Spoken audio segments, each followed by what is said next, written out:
जब लद्दाख ऑटोनॉमस हिल development council का क़याम वजूद में आया और सबसे पहले चीफ एग्जीक्यूटिव काउंसिलर सीईसी के ओहदे पर भी रहे, यानी लद्दाख की हर छोटी बड़ी सियासी बात पर उनको पकड़ है और लोगों का मूड किस तरीके का बनता है और किस तरीके से बिगड़ता है, इस पर उनकी पूरी निगाह रहती है। आज हमारे जो मेहमान हैं वो है फॉर्मर स्टेट कैबिनेट मिनिस्टर कमर अली आखून साहब। बहुत बहुत शुक्रिया कमर अली आखून साहब इस वक्त करगिल से मेरे साथ ज्वाइन करने के लिए। आखून साहब, सबसे पहले जो आपसे जानने की कोशिश करूंगा वो यही है कि पहले साबिका रियासत हुआ करती थी, आप काबीना में हुआ करते थे, अब वो नहीं रही, 2 यूनियन टेरिटरी बनी है, एक को लेजिस्लेचर के पावर है और आप जिस हिस्से में आए हैं वहां पर यूटी है विदाउट लेजिस्लेचर। किस तरीके से 1 साल को आप देख रहे हैं और इस बड़े डिसीजन को, जिसे मुल्क भर के अंदर माना जा रहा है कि एक बहुत ही हाई पोटेंशियल हाई पावर वाला डिसीजन था जो लोकसभा में लिया गया? जी गौर साहब, ये जो डिसीजन जो लिया गया ये अवामी मफाद के खिलाफ डिसीजन लिया गया। इस डिसीजन को जो है हमने कभी माना नहीं है। खासकर हम लोग जो करगिल के रहने वाले हैं या खित्ते लद्दाख के रहने वाले हैं, उसमें करगिल ने हमेशा जो है यूनाइटेड स्टेट की आवाज दे दी है। हमेशा जो है बाइफिकेशन के वो हमेशा खिलाफ रहा है, ट्रिफिकेशन के खिलाफ रहा है। और हम लोगों ने जिस दिन ये ऐलान हो गया तो हम पूरी आवाम जो है सड़कों पे निकल आए, जलसे जुलूस किए, प्रोटेस्ट किया और हमारा जॉइंट एक्शन कमेटी बन के जो है सब ने मिल के जो है पूरी आवाम के नुमाइंदे, मजहबी अदारजात के सरबराहान सब मिल के जो है पॉलिटिकल पार्टीज के सरबराहान ने मिल के जो है यहाँ पे प्रोटेस्ट किया, यहाँ जलसे जुलूस किया और इसके खिलाफ आवाज दे दी। और हमने हमेशा हम इसके खिलाफ रहे हैं, आज भी हम इसके खिलाफ रहा है। ये जो ड्यूटी जो दिया गया है ये पूरी आवाम के मफाद के खिलाफ था और आवाम जो है पूरा इसके मुखालिफ में रहा है, आज भी इसके मुखालिफ करते आ रहे हैं, क्योंकि ये हमें फायदे के बजाय जो है नुकसान हमें उठाना पड़ रहा है। जैसे आप जानते हैं कि हमने बहुत चीजें जो है खोया है, पाया कुछ भी नहीं है, हासिल कुछ भी नहीं किया है, हमें हमेशा लाहासिल रहा है। जब से यूटी वजूद में आया है, जब से इख्तिदार संभाला है यूटी इंतजामिया ने, तब से लोगों के गुनागुन मुश्किलात से दूचार है, मसले कुछ हल नहीं है। आपको मैं बताना चाहता हूँ कि करगिल जिस वक्त खित्ते लद्दाख जो है यूनाइटेड स्टेट के अंदर था, जम्मू कश्मीर के हम पार एंड पार्सल थे, एक खित्ता हुआ करता था, उस वक्त हमारे 4 MLA हुआ करता था। ये 2 MLA जो है करगिल से होते थे, 2 MLA जो है आपके ले से होते थे, एक MLC करगिल से होता था, एक MLC जो है ले से होता था, 6 नुमाइंदे होते थे। काबीना में करगिल से एक काबीना मिनिस्टर होता था, ले से एक काबीना मिनिस्टर होता था। ये तो टोटली जो है मतलब जब ये डिसीजन आ गया तो खत्म ही हो गया, नुमाइंदगी पूरी तरह से खत्ते से जो है नुमाइंदगी खत्म हो गया। कमर साहब, ये बात आपकी सही है कि लेजिस्लेचर नहीं है जी, ये डिसीजन जो हुआ है ये आपके खिलाफ है, लेकिन इसी प्रोग्राम में हमने ले से पॉलिटिकल पार्टीज के लीडर से बात की, रिलीजियस स्कॉलर से बात की, वो लगातार इसके हामी थे कि देखिए बड़ी मुद्दतों से हम इस बात को मांग रहे थे और फाइनली हमें वो मिला है, लेकिन कुछ अभी रिजर्वेशंस हैं, कुछ चीजें और हमें चाहिए जिसको लेकर हमारी लड़ाई जो है वो जारी रहेगी। करगिल आते आते ये आवाज थोड़ी सी बदल जाती है, ऐसा क्यों? नहीं, आज के दो टाइम में जिस वक्त ये यूटी का जो ऐलान हो गया उस वक्त वाकई में जो है ले किले के अंदर जो है सेलिब्रेट किया गया, कुछ तबके ने ज्यादा ने नहीं किया। लेकिन आज आप देखेंगे कि कितने लोग जो है तंग आ चुके हैं, कितने लोगों को मुश्किलात का सामना है, कितने मसाइल जो है दरपेश है, कितनी मुसीबतें जो है उठा रहे हैं और कितने मुश्किलात का सामना जो है लोग जो है कर रहा है। ये जो आप शायद आपने बहुत सारे हमारे ले के नुमाइंदों से भी इंटरव्यू आपने की होगी, किसी ने भी कहा कि जब से यूटी मिला है राहत मिली है, या लोगों की मुश्किलात में जो है कमी आया है, या लोगों की मुसीबतें जो है कम हो गया है, ये कोई भी बता नहीं सकता है। कमल साहब, एक बड़ी बात जो खुलकर हमने लोकसभा के अंदर भी देखी और राज्यसभा के डिबेट के अंदर भी, जो हिज़्ब इख्तिलाफ के रहनुमा थे या लीडर्स थे या मुख्तलिफ लोग थे, उन्होंने अपने अपने नुक्ते निगाह on the floor of the house रखा। लेकिन एक बात जो सामने आ रही थी वो यही थी कि लेह या लद्दाख का जो सूबा था, अर्थवाइज सूबा जो था, अब यूनियन टेरिटरी है, उसके साथ नाइंसाफी हुई है जी।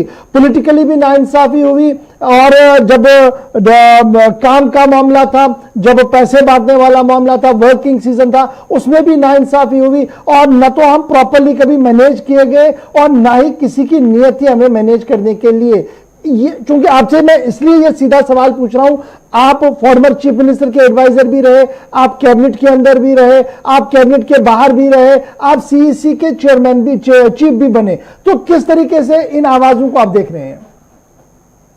मैं इन आवाजों को पहले से भी हम नकारते आए, आज भी हम नकार रहे हैं, क्योंकि आप देखेंगे कि जो भी यहाँ पे लेह के अंदर, करगिल के अंदर, खिते लद्दाख के अंदर तरक्की हुआ है, अगर आप यहाँ पे एक महल्ला आप देखें, आप मुझे बताएं कि लेह और करगिल के अंदर जो रोड कनेक्टिविटी जो है मिला नहीं होगा, रोड से मिलाया नहीं होगा।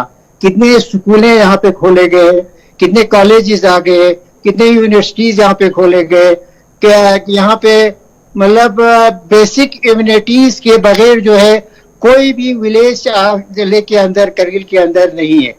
मतलब जो भी फैसिलिटी, जो भी डेवलपमेंट, जो भी काम हुआ है, वो तो आप हमारे दौरे हुकूमत में है। आज आप उसका आप मवाजना करें, आप अगर उस वक्त के दौर में जो है आपके कितने सब डिवीजन खोले गए, कितने तहसील स्टेटस दिए गए, कितने ब्लॉक खोले गए, और कितने जो है यहाँ पे एमएससी से लेकर जो है पीएचसी, डिस्ट्रिक्ट हॉस्पिटल जो है खोले गए लेह के अंदर, करगिल के अंदर। ये टेकी छुपी बात नहीं है। अगर आप सिर्फ आप यहाँ पे करगिल के अंदर में, लेह में थोड़ा अभी बाद में आपको बता देता हूँ, अगर करगिल के अंदर ब्रिजेस, अगर आप ब्रिजेस आपके द्रास के जो है यहाँ पे जो दरिया हमारा है, वहां पे आपको 14 ब्रिजेस जो है आपको कंस्ट्रक्शन जो हुआ है वो हमारे दौरे हुकूमत में हुआ है। 23 ब्रिजेस आपका जो है यहाँ दरिया शुरू पे तामीर हुआ, वो हमारे दौर में हुआ है। यहाँ कंजी नाले पे जो है ब्रिजेस 13 तामीर हुआ, हमारे दौरे हुकूमत में हुआ। तो मैं बताने में जो है मुझे फख्र महसूस हो रही है कि जितना उस दौर में जो है हुकूमत, तो हमारे हुकूमत के दौर में जो है तरक्की हुआ, संस्कार जैसे इलाका दूर। लेकिन कमर आखुन साहब, अब जो आज की हिस्ट्री है ना, वो ये है कि रियासत रही नहीं, रियासत 2 हिस्सों में बटी, आप एक अलहदा यूटी है। अब future course of action national conference का यूनियन टेरिटरी लद्दाख के अंदर क्या है? देखिए, हम लोग जो है यहाँ पे जो, जहां तक यूनियन टेरिटरी का सवाल है, यूटी का सवाल है, हमने पहले भी अपोज किया, आज भी हम अपोज कर रहे हैं। हम हमेशा यूनाइटेड स्टेट के हक में रहा है, आज भी हम उसी पर खड़ा है। आज भी हम उसी का डिमांड कर रहे हैं कि हमें जो है फिर हमारा जो पहले वाला स्टेटस था हमारे यूनाइटेड स्टेट का जो है वो बहाल करे, उसको रिस्टोर करे। 5 अगस्त से पहले वाला पोजीशन जो है वो रिस्टोर करे, क्योंकि हमने देखा कि 1 साल के अंदर जो है क्या क्या मुसीबतें जो है झेलना पड़ा, मतलब लोगों को जो है। आपको छोटा सा मिसाल पेश करता हूं कि आज जो है सेंट्रल में भी बीजेपी का हुकूमत है। आपके जो है हमारे लेह के अंदर जो है जो कौंसल है वो हमारा बीजेपी का कौंसल है। हमारे एमपी साहब जो है बीजेपी का एमपी है। आज बीजेपी के जो हमारे एमपी साहब है उसने जो है गवर्नर को डिक्टेटर कहा, डिक्टेटर के खिताब से नवाजा। तो आप बताएंगे, आप अंदाजा कीजिए कि कहाँ किस तरीके से जो लोगों का मसाइल हल हो रहा है।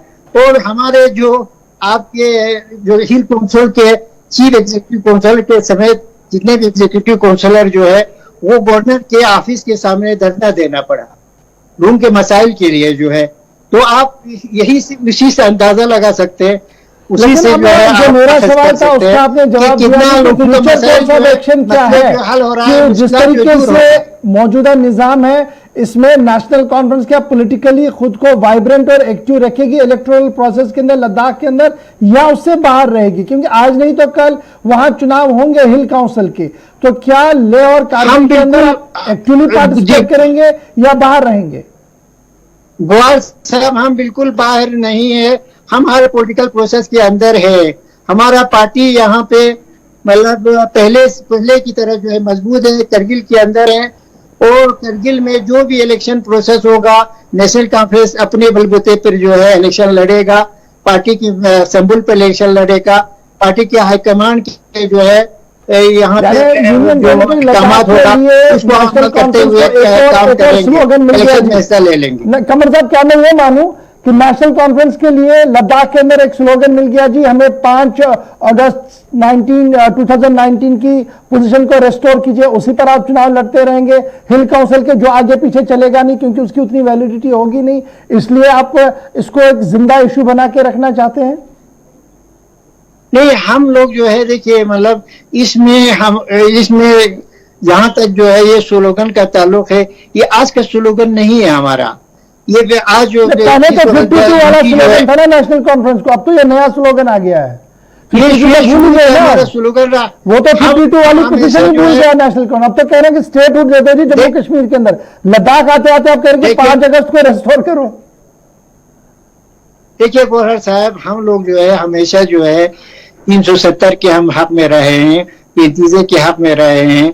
हम जो है मतलब यहाँ पे हमेशा जो है ये आवाज हम देता आया है, जम्मू कश्मीर के अंदर भी देता है, यही आवाज हम खिते लद्दाख के अंदर भी, करगिल के अंदर भी देता आया है। हमने हमेशा जो है अपोज किया है स्टेट को तकसीम करने के हक में हम कभी रहा नहीं। स्टेट पे जो है हमने हमेशा, जैसे पहले बता रहा था, यूनाइटेड स्टेट की जो हमने आवाज दी, जम्मू कश्मीर लद्दाख साथ रहे, और आज भी हम उस पर कार्बन है, उस पर कायम है, और वही आवाज आज भी हम दे रहे हैं, और ये आवाज हम देते रहेंगे जब तक कि हमारा जब तक कि हमारा यानी क्लियर न करें ये जो 5 अगस्त वाला जो पोजीशन है, 5 अगस्त से पहले वाला पोजीशन जो है बाहर न करें, ये आवाज जो है। अब मुझे एक चीज समझाइएगा साहब, आप सीनियर मोस्ट पार्लियामेंटेरियन रहे हैं, 3 बार एमएलए रहे हैं, कैबिनेट को आपने रिप्रेजेंट किया है, चीफ मिनिस्टर साहब के स्पेशल एडवाइजर आप रहे हैं। जो कुछ कैबिनेट के अंदर लोकसभा के अंदर आया, उसके बाद राज्यसभा के अंदर आया, उसके बाद प्रेसिडेंट ऑफ इंडिया का नॉड मिला, क्या ये इतना इजी है कि सुई पीछे चले? क्या ये वही वैसा ही स्लोगन तो नहीं है जो फारूक साहब ने 96 में दिया था, हम 52 की पोजीशन रेस्टोर करना चाहते हैं, 2 और फिर 100 पन्ने का रेजोल्यूशन लाया, किताब बनी, लेकिन बाद में किसी ने देखा भी नहीं, और आहिस्ता आहिस्ता करके आज वो फिजल आउट हो गया सारा। एक तो मेरा ये सवाल है, और दूसरा मेरा इसके साथ एक और बड़ा इंपॉर्टेंट क्वेश्चन जो है वो ये है, चूंकि आपने 370 का नाम लिया, मरकज की तरफ से जो बीजेपी है, हिज़्ब इख्तिदार है, वो लगातार ये कहती रही जनाब अगर ये परमानेंट था तो आज तक आप लोगों ने इसको आरजी क्यों का परमानेंट कर देते। केंद्र से भी उन्होंने सवाल पूछा, आप लोगों से भी ये सवाल पूछा था आपने। देखिए, हम लोगों ने असेंबली के अंदर में था खुद, वहां उस वक्त जो है असेंबली के अंदर रेजोल्यूशन पास करके जो है पूरा रेजोल्यूशन जो है आपके एजेंडा हमारा बना के जो है उस वक्त अटल बिहारी वाजपेयी थे प्राइम मिनिस्टर, उसको भेजा गया है। तो उसमें क्या कार्रवाई किया गया है वो आवाम के सामने है, और ये सब चीज जो है आवाम जानते हैं, जम्मू कश्मीर के आवाम जो है जानते हैं। हमने हमेशा ये स्लोगन हम देता आया है। जम्मू कश्मीर की आवाम तो जानती है, शायद नेशनल कॉन्फ्रेंस नहीं जानती है, अदरवाइज नेशनल कॉन्फ्रेंस स्टैंड ही नहीं लिया अपनी बात पे, ये ऐसा लग रहा है। नेशनल कॉन्फ्रेंस अगर 1996 में स्टैंड लिया होता तो शायद आज आपकी ये पोजीशन नहीं होती, आपके लीडर्स को सेपरेटिस्ट के दायरे में नहीं गिना जाता। नहीं, देखिए वो तो एक अलग इशू है। बीजेपी जो है हमेशा जब भी अवामी मसाइल की बात लोग करते हैं, या 370 की बात 35 के अंदर जो आपको हक दिया गया था उस हक की बात करते हैं, आइन के अंदर दिया गया था, और गैर आइन तौर पे, गैर जमहूरी तौर पे ये जो है ये हक जो है हमसे छीना गया है। ये बीजेपी का हमेशा यही कहता है कि जो भी मतलब अपना हक मांगता है तो वो एंटी नेशनलिस्ट का जो है वो खिताब से नवाजता है। ये तो कौम की बदकिस्मती का है, यानी हमारे जो है हिंदुस्तान की कौम की बदकिस्मती है जो भी मसाइल कमर साहब, उठाते हैं, कमर साहब, आपने मसाइल उठाते हैं, शेख मोहम्मद या अब्दुल्ला साहब आइन की के अंदर सियासत को कोई भी बात देखा, करता है, फारूक साहब आइन की के अंदर सियासत को कोई देखा, भी उमर अब्दुल्ला अपना साहब की मसला सियासत उठाता को है, देखा, अपना हक गुलाम मांगता नबी है, आजाद साहब की सियासत को भी देखा। बस कमर साहब, एक छोटा सा सवाल है से मेरा। जो है नवाजता है, ये तो कौन की बदकिस्मती है? पूरी नहीं, कमर साहब, मेरा एक कौन की छोटा सा सवाल बदकिस्मती है, है? क्योंकि आपकी पार्टी को लेकर ही वो सवाल सबसे ज्यादा पर्टेन करता है, इसलिए मैं आप ही से जानना चाहता हूं, क्योंकि आप सीनियर पार्लियामेंटेरियन रहे और पार्टी में भी आपका एक बड़ा कद है जो माना जाता है, आपकी एक से है उसमें। आपको नहीं लगता कि पार्टी ने जगह जगह पर गलतियां की जिसकी वजह से आज पार्टी इतनी कमजोर हो गई? देखिए, हम यहाँ पे मैं आपको ऐसा बताना चाहता हूँ, इंसान जो है वो इंसान फरिश्ता नहीं है, गलती का पुतला है। मतलब उसमें मैं ज्यादा तफसील में जाऊंगा नहीं, सिर्फ इतना कहूंगा कि ये जो स्लोगन हमारा है 35 और आपके जो है 370 का जो स्लोगन है, उसमें हमेशा जो है पेश नेशनल कॉन्फ्रेंस रहा है, नेशनल कॉन्फ्रेंस का एजेंडा रहा है, ये एजेंडा रहेगा।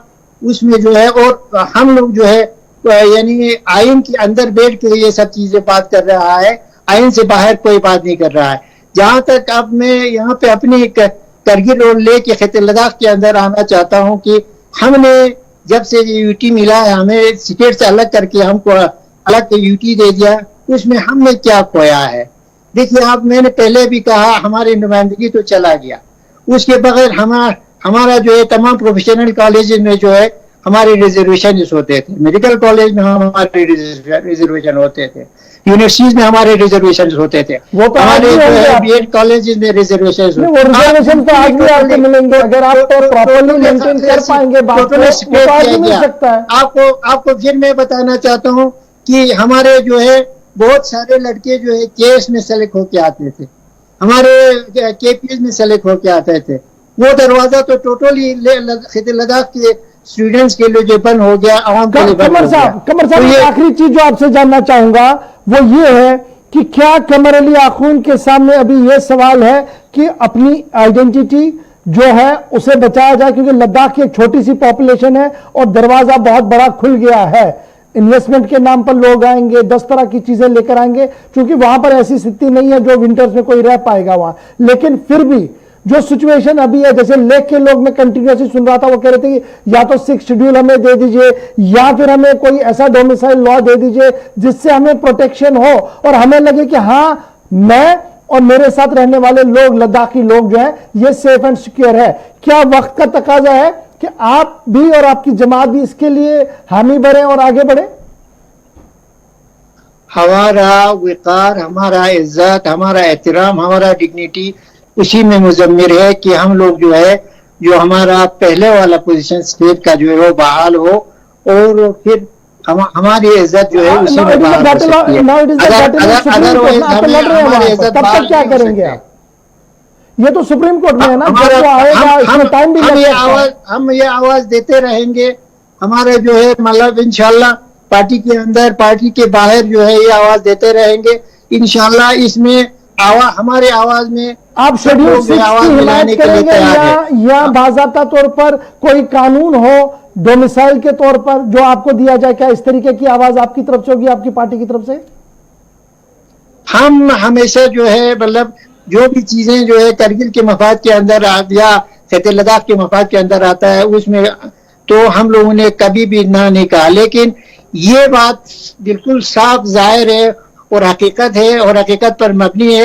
लोगों की जो चाहत है, लोगों का जो उमंग है, लोगों के जो एस्पिरेशन है, लोगों के जो है मतलब जज्बा, ये सब जो है जुड़ा हुआ है रियासत जम्मू कश्मीर को जिस तरीके का पहले वाला पोजीशन था वो बहाल हो और खिते लद्दाख के जो अवाम है, अब मुझे ये समझाइएगा, ये एक बड़ा इंपॉर्टेंट पोजीशन बहाल हो और हम कमर साहब बड़ा इंपॉर्टेंट है। नेशनल कॉन्फ्रेंस ने 5 तारीख के हवाले से प्रोग्राम दिया जम्मू कश्मीर के अंदर, लेकिन उमर साहब जब से बोल रहे हैं एक बार भी मैंने नहीं सुना कि लद्दाख के लिए भी वो बोले। वो कह रहे हैं कि लद्दाख के लोगों की एस्पिरेशंस अलग होने की थी, लेट देम गो, वो गए हैं जी, अच्छी बात है। ये तो उमर साहब कह रहे हैं, आप एक बात कह रहे हैं, अब मैं उस पर भी नहीं आऊंगा। 5 तारीख को जो नेशनल कॉन्फ्रेंस का स्टैंड है, क्या वो मैं लद्दाख में भी देखूं या लद्दाख में जश्न होगा उसी तरीके से जिस तरीके से लेके लोग कर रहे हैं, cutting across the party and political lines? देखिए मतलब जो उमर साहब के साथ हमारी जो है वीडियो कॉन्फ्रेंस हुई, उसमें हमने तफसील से बात किया। उन्होंने हमें यही कहा है, एश्योरेंस दिया है कि खिते लद्दाख में जो है खिते लद्दाख में हम लोगों ने करगिल वाले जो हमारे तंजीम के लोग थे, हम लोगों ने उनसे बात की, उनसे डिस्कशन किया, डिलिब्रेशन किया, तो उन्होंने हमें यही बोला कि हम लोग जो है पहले से भी ज्यादा वहां पे हम लोग आप लोग का जो है इज्जत व एहतराम हमारे दिलों में है और इज्जत एहतराम हम रखेंगे। और जो आप लोगों को जो है पॉलिटिक उमर साहब ने बोला पॉलिटिकली, मॉरली, फाइनेंशियली जो भी हमारी तरफ से मदद की जरूरत होगा वो हम देने के लिए तैयार है। तो उसमें हम लोगों ने करगिल के अवाम के, यहाँ के अवाम के जो है क्या जज्बात है, क्या एहसासात है, वो भी हमने उनके सामने रखा है। और ये मैं क्लियर कर देना चाहता हूँ कि हम हमेशा जो है हम यूटी के खिलाफ रहे, आज भी हम यूटी के खिलाफ हैं और रहेंगे इंशाल्लाह। 5 तारीख का एहतजाज होगा आपकी तरफ से? 5 तारीख का जहां तक ताल्लुक है, पार्टी का जिस तरीके का डायरेक्शन मिलेगा हम उसी पर चलने के लिए तैयार हैं। बहुत बहुत शुक्रिया कमर अली आखुन साहब, फॉरेन मिनिस्टर जम्मू कश्मीर हुकूमत के, आज हमारे साथ बता रहे थे कि सिचुएशन क्या कुछ है, किस तरीके से नेशनल कॉन्फ्रेंस लद्दाख यूटी के अंदर इस पूरे मामले पर काम कर रही है और क्या कुछ वो सोच रही है। अब सबकी नजरें जो है वो 5 तारीख पर है, काउंटडाउन शुरू हो गया क्योंकि 5 तारीख को एक बड़े प्रोग्राम का ऑर्गेनाइज किया गया है लेह के अंदर, और वहां से जो इतलात है वो यही है कि cutting across the party and political line बहुत सारे लोग वहां पर जमा हो सकते हैं। तो फिलहाल 5 के 5 में आज मेरे साथ बस इतना ही। आप बने रहिए हमारे साथ।